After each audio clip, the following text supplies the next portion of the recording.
This is your Pain Game podcast, where we talk about the game of living in and with chronic pain and trauma, getting to the heart of how to heal. I am your host, Lyndsay Soprano. On the show, I plan on discussing with doctors, chronic pain patients, holistic practitioners, loved ones, and anybody that is interested in having their voice heard in the chronic pain and trauma world that we live in.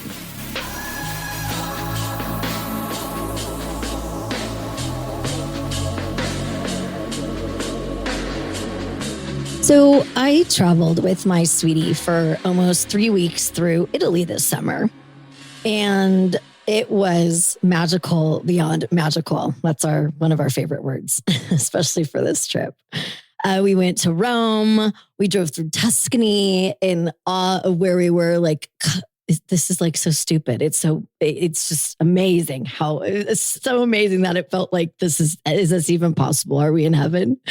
We toured through Florence. We dabbled a bit in Milan, and I fell in love all over again in Verona. Of course, little Romeo and Juliet in me.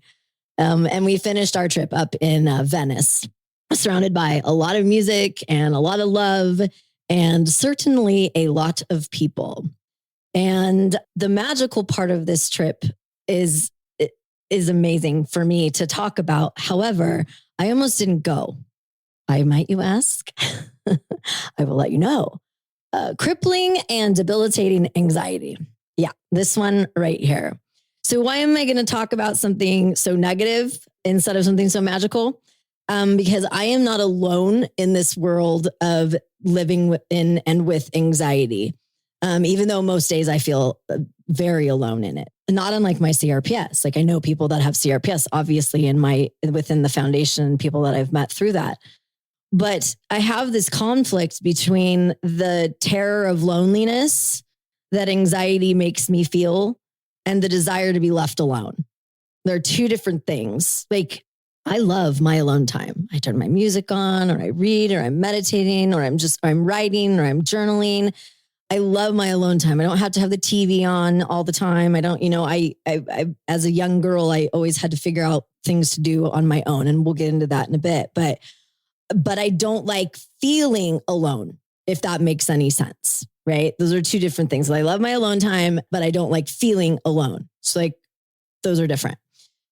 So anyway, I've struggled with anxiety since I was about 9 years old. Kind of felt like a little girl trapped inside this overwhelmingly overactive brain that couldn't figure out why I was so scared all of the time. And it's kind of like Orange is the New Black and Wentworth, like solitary confinement every day and every night of my life since I was about 9 years old. And I couldn't sleep, and I still can't. And it's almost like I feel a sense of detachment from my body, which has only increased with my CRPS, right? Because I look in the mirror and I do not see the person that I used to see. I don't look the way that I used to look. I've got body dysmorphic issues that I never, ever thought I would. I don't have like these plump little arms and these plump little buns anymore. I'm this atrophied, skinny, I don't know, small boy body. I don't even know how to explain it. But I feel like I'm hovering over myself, continuously feeling unsafe. Brutally descriptive nightmares that feel so real and so deep and so painful. And they keep me up all night to the point that I don't even want to go to sleep. And now couple that with chronic pain, my insomnia is like fed full-heartedly. It's like going on a big Costco run every night. And some of the reasons I have anxiety, I didn't understand when I was younger, but I have a little bit better view now as an adult. But there are other reasons for my anxiety that like show up unexpectedly, and I have to shift mid-thought or mid-sentence to figure out why in this moment I feel so unsafe. It's almost like I'm in quicksand or something. Like all of a sudden someone's going to suck me down into the earth. And I've been in quicksand before, actually, in Michigan when I was a little girl. Well, maybe it was around when I was 9 years old. So maybe this is a breakthrough. Oh my gosh, can you imagine? But what with this though, I leave those that love me the most in the lurch, right? They're like trying to find me, trying to figure me out and trying to figure out like what the hell just triggered me? What just made me like do like a turtle in a shell, like a little hermit crab, like whoop, there I go, put my shell over me. Well, and they're trying to like find me wandering through the inner streets of my anxiety. And, guys, those in my life that are my loved ones, I'm sorry for that.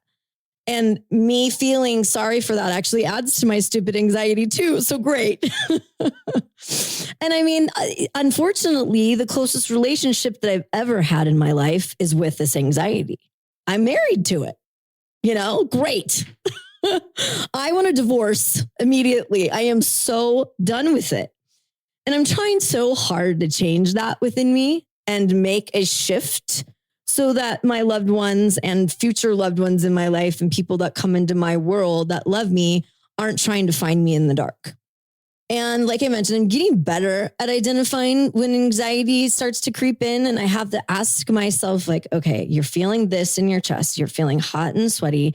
Your heart is racing. Your hands are getting a little shaky. You feel clammy. You feel like you're going to get sucked into the world by quicksand. What the hell am I freaking out about right now? And if I can just identify what it is, then about 75% of the time I'm like, what? Like, what the hell am I worried about that for? That means absolutely nothing. And that's what's so frustrating about anxiety. But what I've gotten out of journaling and doing this particular trick is like, okay, as soon as I feel it, I have to like hard stop with myself, right? And take some inventory of what's happening. And living in this constant worry about what might happen is what fuels this. Worrying about things, of course, that have already happened that I cannot change. I'm not Superwoman, even though, I have a cape in my closet. Or that someone else can't change that they've done to you, right? That has been part of your life that has affected you. You can't change any of it. It's done. It's over. So what are you going to do? Freak out about it for the rest of your freaking life, right? So, I mean, I'm such a control freak. Jeez Louise. Oh, God. And that's partly because I couldn't sleep as a little girl. And I was alone. I was an only child. So I was alone trying to figure out what the hell to do all day and all night by myself. It's like, and I've mentioned in a previous episode, it's like I like every day is a 48 hours. And it started at such a young age. And so with that, I turned into like an OCD, color coordinated, labels facing out little girl that is now a woman stuck in that space. If that makes any sense. Makes sense to me. Like, for example, the other day I'm walking through the supermarket, which is rare because I love Instacart, but I'm at the grocery store and I'm walking through the aisles and I'm walking down like the canned goods or whatever. And I see this, like these tuna cans and they're not labels facing out. And I couldn't not turn the labels to face out. Like, who did this? Who's doing this to these shoppers in this store right now? How terrible. And the other day, my sweetie came home from the supermarket because he's actually really good about that. He does most of the shopping and I don't. So thanks, babe. But he brought home mint chocolate ice cream for me because it's my favorite. And I had just organized the freezer because, that's what I do. And he had put it in. It's not his job to make sure that labels are facing out. That's ridiculous. But I like turned it and we both we both looked at each other and were like shaking our heads like, Lyndsay, unbelievable. Take a deep breath. It's just ice cream in the freezer.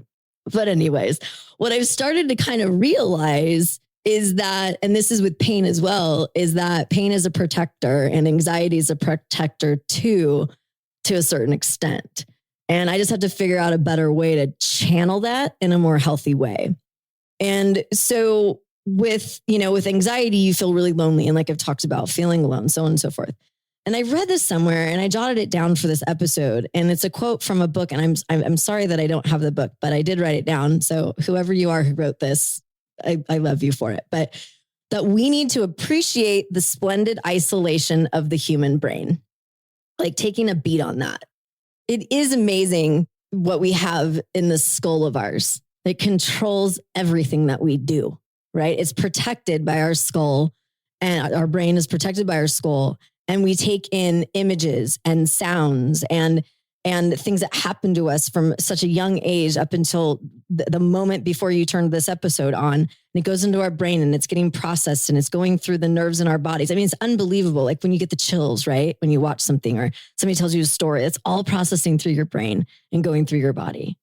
We have to appreciate that beauty of the human brain and the power that we have over it, right? So with that splendid isolation of the human brain, I also have lived a pretty isolated life, quite frankly. I mean, my personality is, clearly one that's outgoing, and I'm the life of the party.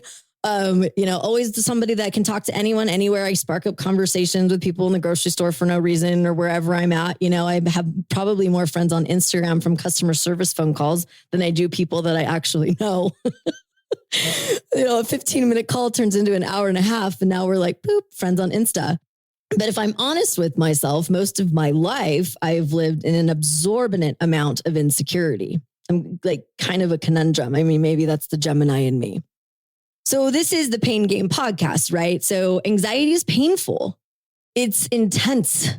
It's excessive. Me excessive? That sounds so out of character.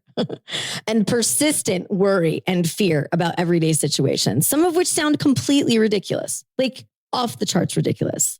I have a good example for you, actually. And those who know me, I have parking anxiety.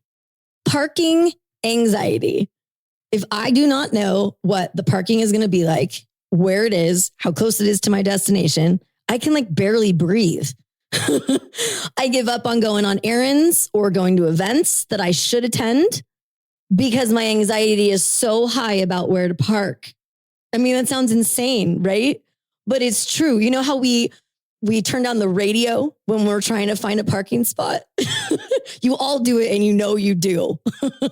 Why do we do this? Or we're going into a neighborhood we aren't familiar with, For me, it's the anxiety of the unknown, if that makes any sense whatsoever.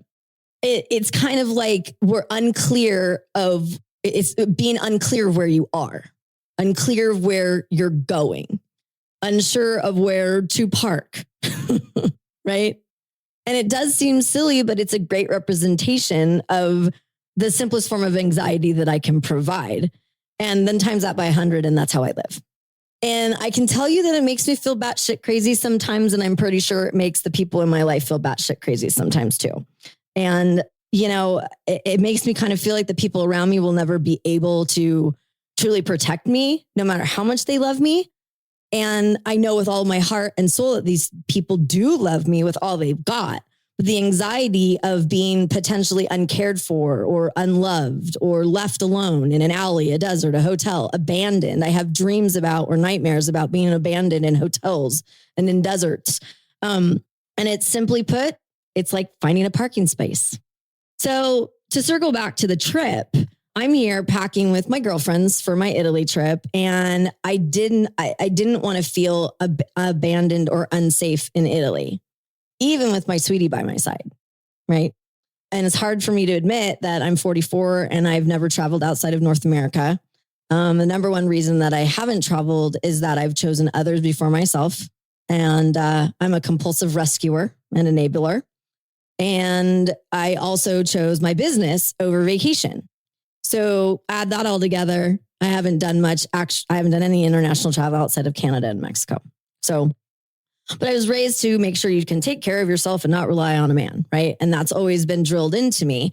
And always choosing others before choosing me shouldn't necessarily be a bad character trait, right? Because, love others before you love yourself. It's actually quite the opposite. If we don't love ourselves, then how can we dole out the best love that we possibly can? And my amazing father has always said, Lyndsay, your best traits are your worst. And it's totally true. And that is a good example of that. So anyway, so we planned this trip, our magical trip of a lifetime to Italy. And the day we're about to leave, I was trying to figure out how I could get out of it. And honey, I know this is the first time you're hearing this, and I'm glad I'm telling you after the trip. My anxiety took over entirely. I was laying in bed sobbing for hours before I was supposed to leave, feeling unsafe, worried about the unknown of a country I've never been in, worried about that parking spot.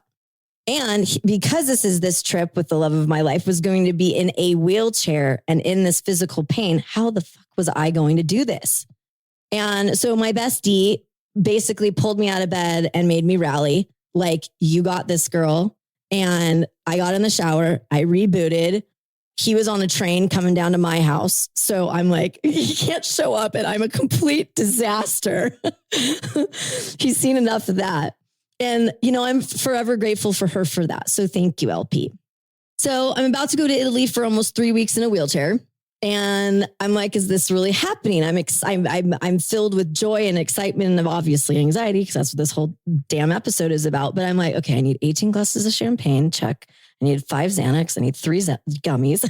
I'm like trying to see how many. Oh, ZQuil. That's right as well. I mean, I got hammered on this flight so that I could actually fall asleep for a little while. Right. And he takes Ambien. So he's out in like 2 minutes, right? Boop, boop, out cold. We're in London. And I've been watching him sleep for 5.5 hours. So anyways, we got through that. And traveling in pain is one thing. Traveling with a personality like mine that works her ass off to not give up, even on days when I want to, was a much larger challenge. And then, insert wheelchair. And the unknown, like I mentioned, is the hardest part of traveling for me. We had never traveled with me in a wheelchair. I mean, it's hard enough to get through, navigate airports and train stations and gondolas when you're healthy and can scramble to meet your flights on time. But then you add the chair component to it. And we had just gotten it a few weeks prior to the trip. And so I didn't have much time to really practice in it. I took a couple spills. Some of them were very funny. And I, ass up in the air, panties showing. Good call, Lyndsay. Nice little show at the Improv. But, it was a swift learning curve for us both. And one that I can only give props to him for being the ultimate rock star on this trip. I can say honestly that I was far less optimistic about traveling with my pain and the wheelchair than he was. And those of you who know him know that he is not necessarily the poster child of optimism, but with me, he is. And I have to remind myself of that and be more grateful for him than I am. And our trip together proved that. We had to learn on a dime how to travel with one of us being really, we're both kind of handicapped in our own ways, but truly me being handicapped. But we rolled through it. I mean, literally rolled through it. We rolled through Italy, There were times where I thought, like GoPros, like on the end of a surfboard, or like you go down underwater and you can videotape what you're doing. I wish we had a GoPro on us for our trip, or like a drone so we could rewatch some of the shit show that was part of our trip. But you know what? We can laugh about it now. I mean, some of the moments were pretty hectic, but we did it. And bonus, by the way, we got to skip through lines. We leveraged this bod as best as we could. And we got into places and spaces and museums and churches and, back corridors that the general public would normally not see because I couldn't walk.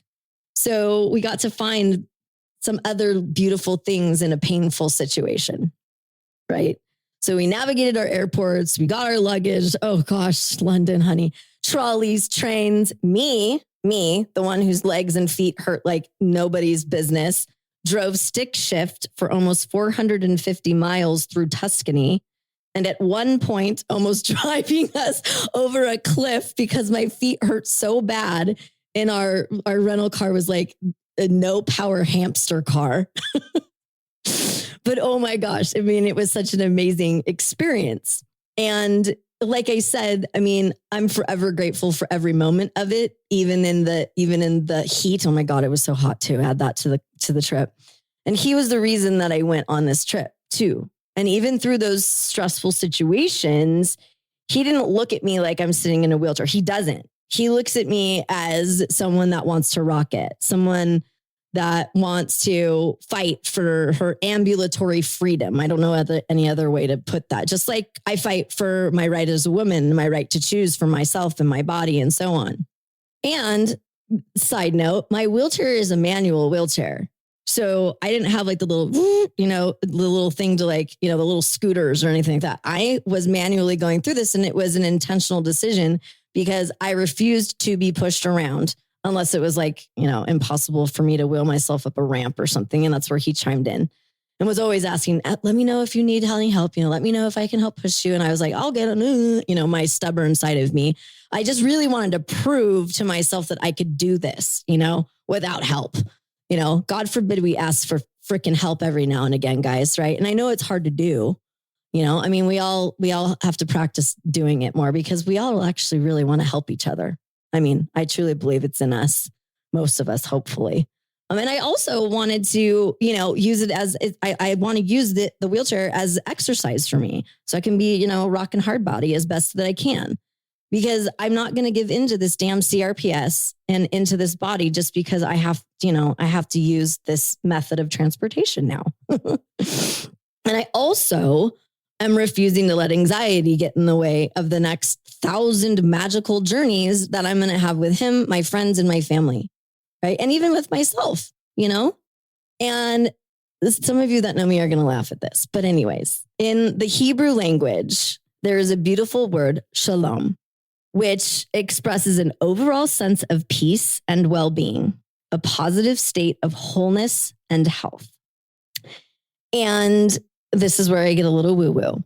And during our trip, even through its challenges, I felt shalom. I did.